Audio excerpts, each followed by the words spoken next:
नमस्काराः मित्राणि सर्वेषाम्। आगच्छन्तु वयं मिलित्वा प्रारम्भिकरचनानुवादकौमुद्याः पाठं पठामः। आइए पंचम अभ्यास को लेकर के आप सभी के सामने उपस्थित हुआ हूँ। आशा है आप सभी ने चतुर्थ अभ्यास को भली भांति से अभ्यसित करके उसको अनुवादों को सीख करके उस पर अभ्यास किया होगा। तो आइए पंचम प्रयास यानी कि पंचम अभ्यास को लेकर के आप सभी के सामने उपस्थित हूँ। तो आइए पंचम अभ्यास के अंतर्गत क्या क्या हमें महत्वपूर्ण चीज़ें जानने को मिलती हैं, तो आइए उनको जानते हैं। तो पंचम अभ्यास के अंतर्गत नियम है, पहला नियम, वैसे 7वें नंबर का नियम है यह। तो यह नियम कहता है कि कर्ता कहने का मतलब है व्यक्ति नाम वस्तु नाम में प्रथमा होती है। जैसे हम कोई वाक्य सिद्ध करते हैं तो वहाँ पर प्रायः हमें 3 चीज़ें देखने को मिलते हैं, कर्ता, कर्म और क्रिया। तो वहाँ पर कर्ता में प्रायः प्रथमा विभक्ति होती है, ये हम वैसे भी जानते हैं। लेकिन कर्ता के लिए 2 चीज़ों को कहा गया है यहाँ पर, या किसी व्यक्ति का नाम होगा या वस्तु का नाम भी हो सकता है। जैसे वस्तु के लिए हम कह सकते हैं, जैसे कुर्सी को ले लेते हैं, कुर्सी है तो कुर्सी को यदि हम कर्ता बनाना चाहते हैं तो एक जैसे हम वाक्य बनाते हैं कि कुर्सी है या कुर्सी है, तो आसन्दः अस्ति, तो यहाँ पर वस्तु है, तो ये वस्तु रूपी जो कर्ता है इसमें भी यहाँ पर प्रथमा विभक्ति है। और व्यक्ति में तो आप जानते हैं, जैसे बालकः पठति, रामः गच्छति, तो ये इत्यादि तो कर्ता, ये व्यक्ति नाम जो हैं इनमें तो प्रथमा होती ही है, आप भली भांति जानते हैं। तो यह नियम सर्वदा ध्यान रखें, हम कर्ता में सर्वदैव कर्तृवाच्य में प्रथमा विभक्ति का ही प्रयोग करें।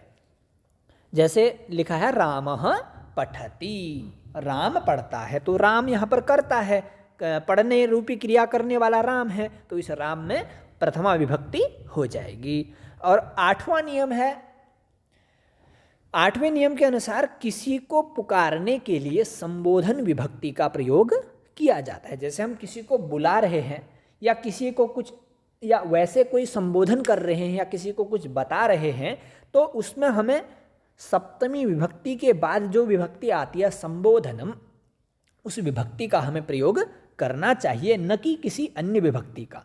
जैसे हम राम को बुला रहे हैं तो रामः, हे रामः, यह क्या हो जाएगा, अशुद्ध हो जाएगा।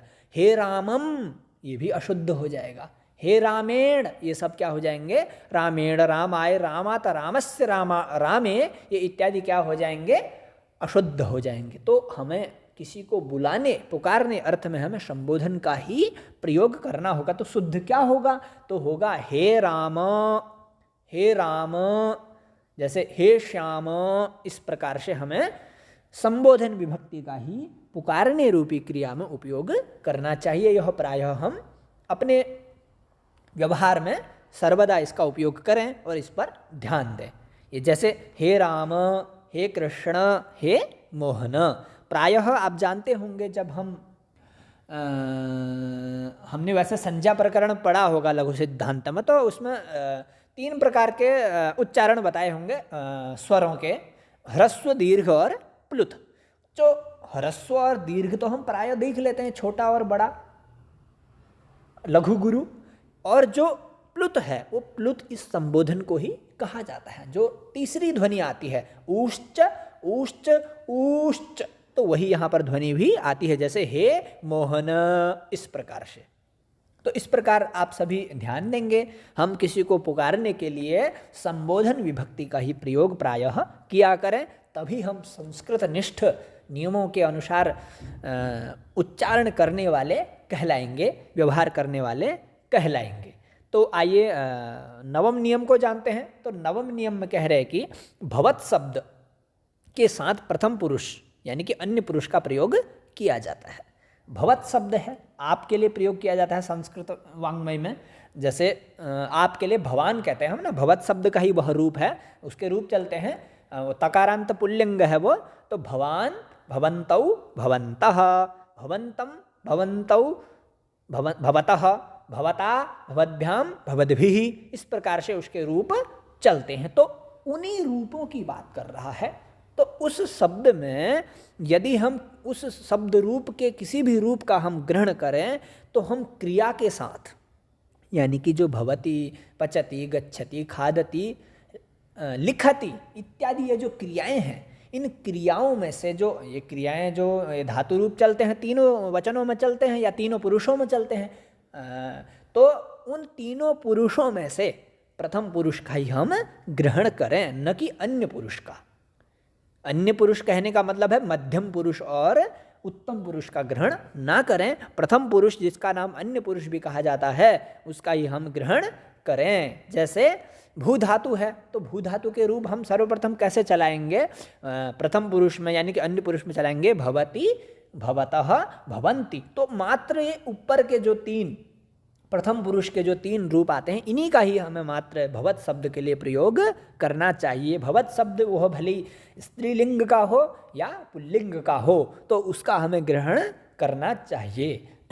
कुछ उदाहरण दिए हैं, जैसे हाँ ये सर्वप्रथम रूप हैं, भवत शब्द के पुल्लिंग में रूप बनते हैं। जैसे हमने प्रथमा विभक्ति को ही मात्र बता रखा है। आप सभी से विनम्र निवेदन है कि आप रचना अनुवाद कौमुदी के अंतर्गत पुस्तक में रूपों को देख लें और वहाँ से अन्य विभक्तियों को रूपों को आप ग्रहण कर लें अनुवाद बनाने में। तो प्रथमा विभक्ति में भवान, भवन्तौ, भवन्तः इत्यादि रूपों का ग्रहण किया जाता है। और भवत शब्द स्त्रीलिंग में चलता है भवति, भवत्यौ, भवत्यः, ये नदी की तरह रूप चलेंगे। तो उपयोग किया हुआ है, जैसे ये जो 9वां नियम बताया, जैसे भवान पठति, आप क्या करते हैं? पढ़ते हैं। तो हमने देखो पठ धातु का प्रथम पुरुष यानी कि अन्य पुरुष को ही हमने ग्रहण किया है। क्यों? क्योंकि पूर्व में हमारा शब्द है भवान। तो हम भवान शब्द के लिए प्रायः यह एक शंका से युक्त एक शब्द होता है कई बार कि हम जैसे बालकः पठति कह देते हैं, रामः पठति कह देते हैं, लेकिन भवान आ गया तो हम क्या करें? कौन से पुरुष को लें? तो भवान शब्द, भवत शब्द ये कि संशयात्मक है, तो इस संशय को आज दूर कर लीजिए। यदि भवान शब्द प्रायः कहीं भी आप सभी के व्यवहार में आए तो हमें प्रथम पुरुष के रूपों को ग्रहण कर लेना है, बाकी इसमें कुछ भी नहीं है। अब ये 10वां नियम है, ये बहुत ही महत्वपूर्ण है। यह प्रायः व्यवहार में सर्वदैव ही देखने को हम सभी को मिलता है। प्रायः आपने व्याकरण शास्त्र में एक सूत्र पढ़ा होगा अजंत पुल्लिंग के अंतर्गत, उसमें वह सूत्र है ये लास्ट में लिखा है हमने, सूत्र है वो अट्कुप्वांगनुम व्यवाये अपि। तो इसी सूत्र को हम उस प्रकार नहीं समझ पाए थे, तो इसको यहाँ नियम के अनुसार हम समझ लें कि क्या स्थिति होती है। यह सूत्र, यह सर्वस्थ सूत्र, सभी जगह स्थित होने वाला, सभी जगह इसका उपयोग, अधिकतर उपयोग, अधिकोपयोगी यह सूत्र है। इसका उपयोग हमें किस प्रकार करना है, हम नियमानुसार हम जान लें। नियम इसलिए बनाया गया ताकि हम सूत्र ना भी पढ़ पाएं, इस प्रकार से हम जानें। तो यह कहता है र और श के बाद कोई हम शब्द देख रहे हैं तो वहाँ पर यदि र और श के बाद यदि न है, कहने का मतलब जो र है ये रकार है, ये रेफ है और ये मूर्धन्य शकार है, मूर्धन्य श है, इन शब्दों के बाद यदि कहीं नो विद्यमान है, नो लगा हुआ है, तो उस नो को क्या हो जाएगा? णो हो जाएगा। वह नो वहाँ पर नो के रूप में उच्चरित नहीं होगा। यदि उच्चरित होगा तो वह अशुद्ध उच्चरित माना जाएगा। तो ध्यान रखें, नो र और श के बाद नो को क्या हो जाता है? णो हो जाता है। ये देख, हमने मुख्य सर्वप्रथम यह ग्रहण कर लेना है कि नो को क्या होता है? णो हो जाता है। और कहाँ पर होता है? र, और यदि वह स के बाद यदि वह न हो तो उसको अणो हो जाता है। और एक शर्त और है, उसमें कहते हैं यदि समस्त स्वर औवा इत्यादि जो भी ये स्वर हैं ये, और ये अंतस्थ वर्ण ह य व र ये, और क वर्ग के समस्त वर्ण क ख ग घ ङ, और प वर्ग के प फ व भ म और नो, इत्यादि यदि इनके बीच में भी हो, कहने का मतलब पहले र होगा या कोई भी वर्ण होगा, र या स, और इन दोनों के बीच में यदि यह शब्द है और बाद में नो है, तो भी उस नो को क्या हो जाएगा, णो हो ही जाएगा। इनका व्यवधान ना के बराबर है। कहने का मतलब यह है, इनका जो व्यवधान है वो व्यवधान नहीं माना जाता, फिर भी हम उस नो को णो कर ही देंगे। ये कहने का मतलब है यह उसका कुछ नहीं बिगाड़ सकते। उस नो को णो होने में इनके अंदर इतना सामर्थ्य नहीं है, ये उस नो को णो होने से रोक दें। इसलिए हम ये सोचें कि सभी स्वर अंतस्थ, कवर्ग, पवर्ग और नो इत्यादि ये बीच में आए तो ये बेचारे कुछ नहीं कर सकते, फिर भी नो को णो हो ही जाता है। तो सूत्र ध्यान भी रख सकते हैं आप, अट कुप्वांगम व्यवाये अपि, इस सूत्र के अनुसार यह नियम है। और ये जो सरल हमने ऊपर बताया है र और श, इसको भी आप सर्वदा ही इस तरीके से भी, इस अनुसार भी, इस प्रक्रिया भी आप इसको मस्तिष्क में सर्वदा विद्यमान रख सकते हैं। तो आइए, ये एक निर्देश है, इसके अनुसार कह रहा है, ये ऊपर वाले नियम का ही निर्देश है कि राम, ईश्वर, नृप, ग्राम, पुत्र, सूर्य, चंद्र, शिष्य इत्यादि शब्द रूपों में के तृतीया एक वचन और षष्ठी बहुवचन में यह नियम लगेगा। ये नो को णो होने वाला नियम इनमें लगेगा। कैसे लगेगा, राम शब्द में कैसे लगेगा, यह प्रश्न उठता है। राम में तो नहीं लग रहा है, राम में तो नो ही नहीं है, तो नो को णो कहाँ से हो जाएगा। तो इनका कहने का मतलब है राम शब्द के रूप चलेंगे जो सातों विभक्तियों में, उन सातों विभक्तियों में जब र के बाद कहीं श, र और श के बाद यदि कहीं हमें नो मिलेगा तो उस नो को हम णो कर देंगे। जैसे राम शब्द में हमें तृतीया विभक्ति एक वचन में मिलता है, ये जैसे दिया है हमने, तो रामेन, वैसे रामेन होना चाहिए। जब तक हमने ये वाला नियम यदि नहीं पढ़ा तो हम उसको रामेन कहेंगे। यदि हमने यह नियम पढ़ लिया है तो हम इसको नो को णो पढ़ेंगे। और ईश्वरेन, ईश्वरेण, नृपेन, नृपेण, यहाँ पर ये नो को णो इसी के कारण हो चुका है। अब रामेण में आपको उदाहरणों को घटाते हैं कैसे, देखो रामे ए, रामे कह रहे तो ए का उच्चारण हो रहा है, ठीक है। तो ए का उच्चारण हो रहा है तो बीच में व्यवधान है, रा का र और ये बीच में णो, इन णो और बीच में इनका क्या है, व्यवधान है। मो भी है, ए भी है, ओ भी है, तो इनका व्यवधान है बीच में, र और णो के बीच में। फिर भी व्यवधान होने के बाद भी नो को णो हो गया, नहीं नो को णो हो गया है। क्यों, क्योंकि ऊपर कहा ही था यदि स्वर हो, पवर्ग हो, देखो पवर्ग में मो आ गया और स्वरों में एकार आ गया, रामे में जो, तो यह आ गया, तो इसलिए फिर भी हो गया है। और षष्ठी में भी होता है रामाणाम, ईश्वराणाम, नृपाणाम। ये आपको मुख्य उदाहरण हमने दे दिए हैं, फिर भी आप प्रायः जहाँ भी आप संस्कृत में इस नियम को घटता हुआ देखें, इस शर्त को वहाँ पर घटती हुई देखें, विद्यमान देखें, तो आप भी प्रायः इस नियम को वहाँ पर लगाइएगा। तो आइए कुछ अनुवादों को देखते हैं। वैसे आप सभी से निवेदन है, आप पुस्तकस्थ समस्त उदाहरणों को आप स्वयं अपनी उत्तर पुस्तिका में लिखें, अभ्यास करें, जिससे यह हमारा जो प्रयास है आप सभी को प्रारंभिक रचना अनुवाद कौमुदी पढ़ाने का ये सफल हो, आप सभी लोग इसको सीख जाएं। यही अपनी इच्छा है, यही अपना सब कुछ प्रत्यभिवादन है।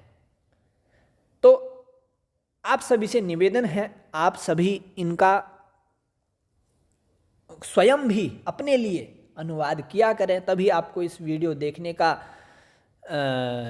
साफल्य है, तभी आपको इस वीडियो को कुछ देखने का औचित्य है। अन्यथा वीडियो देखने से कोई लाभप्रद आपके लिए यह नहीं होने वाला है।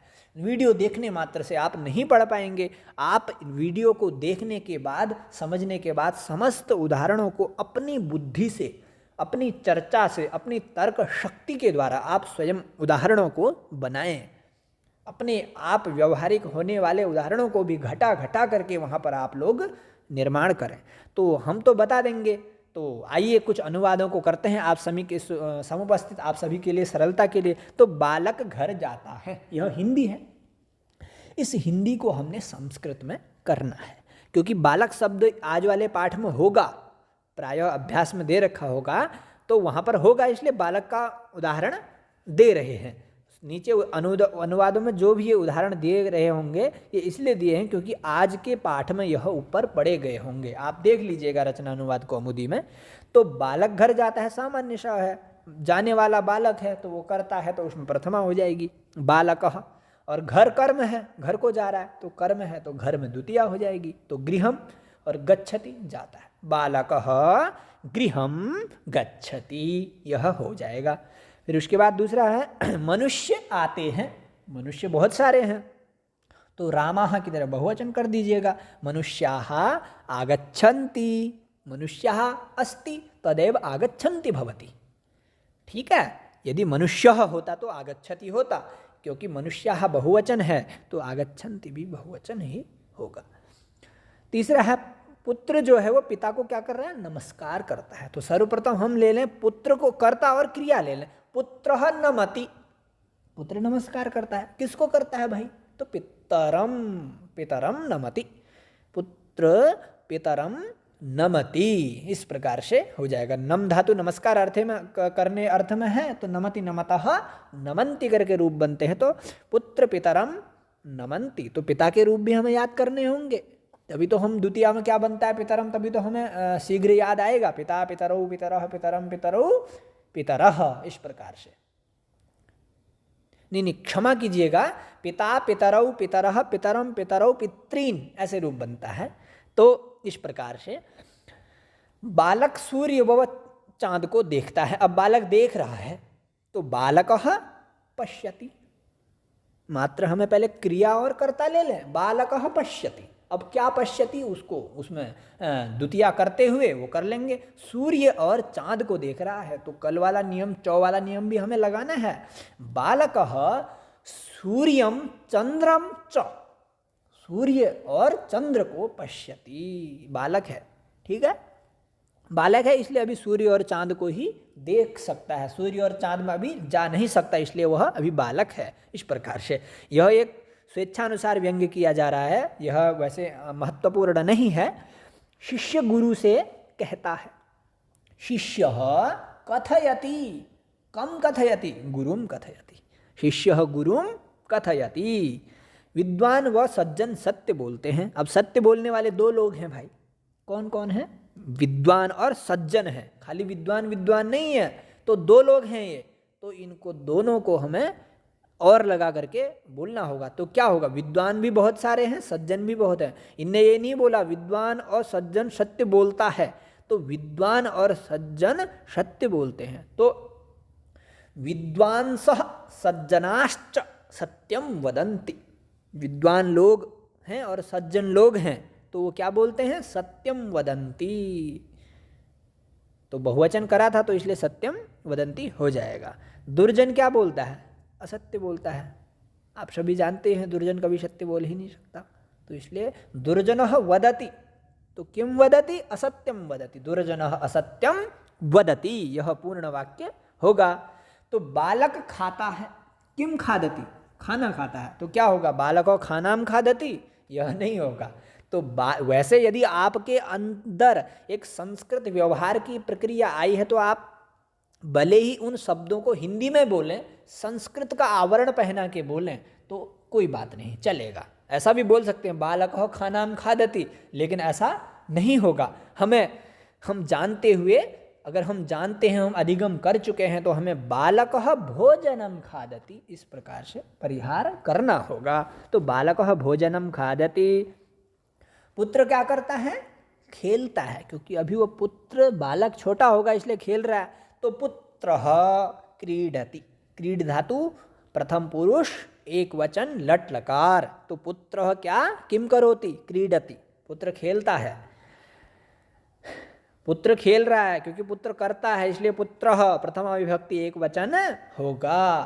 आप यहाँ आते हैं, आप यहाँ आते हैं, आप वहाँ कभी नहीं जाते, तो इनका भाव यह है, आप यहाँ आते हैं, तो क्या कहेंगे हम, आपके लिए क्या उपयोग किया गया था, भवान, भवत शब्द प्रथमा विभक्ति एक वचन, आप हैं, एक ही आदमी है, तो भवान यहाँ के लिए क्या था बताइए, यहाँ के लिए था अत्र, अत्र।